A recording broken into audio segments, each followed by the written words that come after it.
안녕하세요. 저희 1편 육아 이야기에 이어서 이번에는 두 번째 이야기, 부부, 결혼 등의 이야기를 한번 해보겠습니다. 김사원, 이번에도 나 먼저. 제가 좀 급해요. 할 얘기가 많아. 얼마 전에 이제 친구들이랑 모여서 얘기를 했는데 제 친구의 제 얘기는 아니에요. 근데 남편이 여성이 이렇게 접대하는 술집에 가서 그게 또 거짓말을 한 거예요. 그래서 걸려가지고 화가 잔뜩 났는데 거기에 있던 이제 친구들이 이건 복수해야 된다고. 저도 막 되게 화가 나더라고요. 전혀 그럴 만한 사람이라고 생각을 안 해봤기 때문에 복수 어떻게 하는 게 남편에게 어떤 복수가 가장 치명적일까요?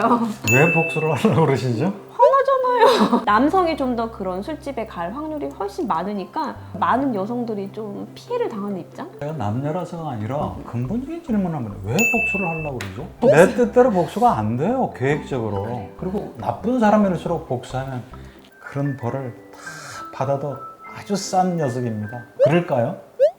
복수가 복수를 또 부르죠. 그 감정은 이해가 돼요. 그런 감정이 안 생기는 거 오히려 이상하죠. 근데 복수가 내 계획대로 되지도 않을 뿐더러 복수가 복수를 낳을 뿐이고, 남편이 여성이 접대하는 그런 술집에 갔다고 해서 이혼하고 싶은가요? 아니 거기까지는 아니에요. 그렇다면 더더욱 그 복수를 통해서 내가 얻고자 하는 게 뭐죠? 정답이 아니라는 겁니다. 제가 절대 복수하지 마세요가 정답이라는 얘기도 아닙니다. 그래서 참 김 빠지는 얘기인데 가능하시면 용서하세요. 복수를 하는 마음을 계속 갖고 있는 한은 내가 엄청나게 뜨거운 돌덩이를 내가 계속 들고 있는 겁니다.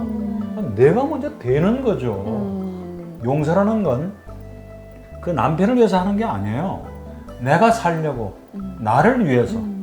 복수하지 말고 용서하라고 해서 무조건 참거나 남편이 나를 아주 무시하고 계속 그런 짓을 하는 것을 용인하라는 건 아닙니다. 완전히 잊어버리라는 게 아니에요. 잊을 수는 없는 거예요. 그래서 빠져나와서 앞으로 내가 더 행복하게 즐겁게 사는 쪽으로 내 시간과 에너지를 쓰시라는 그런 얘기죠. 그거 오해하지 않으셨으면 좋겠어요. 네, 충분히 복수 이미 다 했습니다. 듣는 것만으로. 네.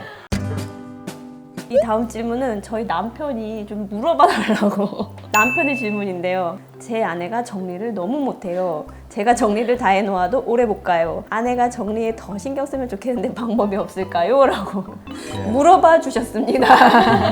남편분께서 물어봐 주셔서 전 남편분한테 하고 싶은 얘기가 너무너무 많아요. 제가 답변은 과장님한테 드리는 게 아니라 남편분한테 제가 드리겠습니다.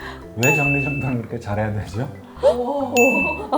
딱 반듯하게 정리정돈 되는 모습을 대단히 좋아하시는 분이죠. 근데 저는 과장님이 어느 정도까지는 모르는데 제가 아마 과장님보다는 훨씬 한 수 위일 겁니다. 39년이 돼도 저희 아내가 못 고치는 아주 나쁜 버릇 엄청나게 어질러놔요. 제때 있던 자리에만 갖다 놓기만 해도, 그죠? 썼던 걸 그 자리에 갖다 놓기만 해도 되는데 그게 잘 안 되는 게 정리정돈 못하는 어떤 그런 사람의 공통점인 것 같아요. 제가 이제 다시 과장님한테 이제 말씀을 드리면 아니야, 이제 거기서 끝내. 어떤 정도의 차이가 있어요, 남편분하고? 남편은 그냥 하루 날 잡아서 싹 정리를 해요. 네. 그 다음에 이제 우리가 아이들이랑 이제 제가 들어오면 봤지? 이대로 계속 가는 거야.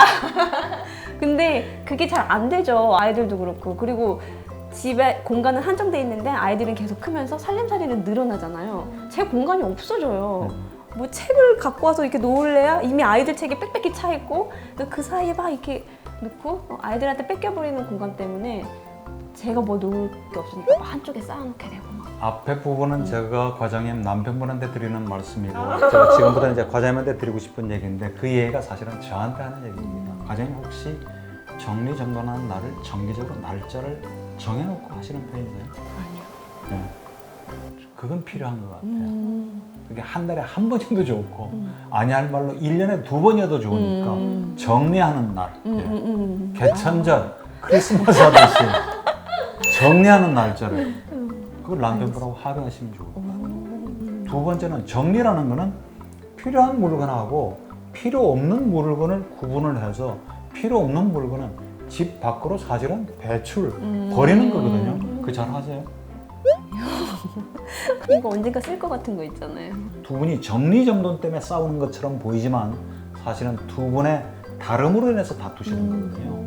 예, 그러니까 어디까지를 합의를 할 건가 그 범위인데 사실 남편분이 내가 두고 못 보는 그 여지를 조금 넓혀주시면 가정이 숨 쉴 공간이 생기겠죠.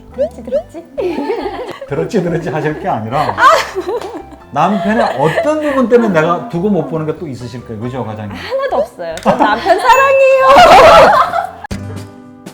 아내 역시 남편의 어떤 부분이 계속 걸리는 게 사실이 있을 거예요. 그걸 이제 맞대 놓고 우리가 어디까지를 허용해주고 묵인해주고 내가 참아줄 건지 하는 그 범위를 합의하시게 되면 비단 정리정돈뿐만 아니라 다른 문제에서도 신발을 풀 수 있을 것 같아요. 네.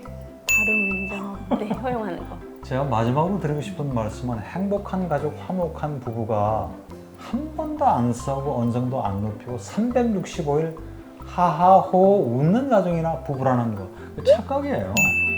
네, 아무리 사랑하고 행복해도 더러는 싸우기도 하고 언성 높이기도 하고 문제가 닥치면 그러면서 또 조율해 나가면서 잘 지내는, 살아내는 그것도 절대 쉽지 않다는 거. 예, 그거 꼭 명심하셨으면 좋겠습니다. 저도 박사님 말씀 들으면서 내가 잘 살았구나, 내가 잘 살고 있구나 이런 확신을 많이 받고 가는 것 같아요. 마음이 진짜 편안해지고 내가 이거 유튜브를 내 사심 채우려고 유튜브 만들었는데 정말 하길 잘했다. 네, 이런 생각이 들었습니다. 저는요 박사님, 왠지 박사님이 답을 알고 계실 것 같아서 제가 질문을 드리는데요.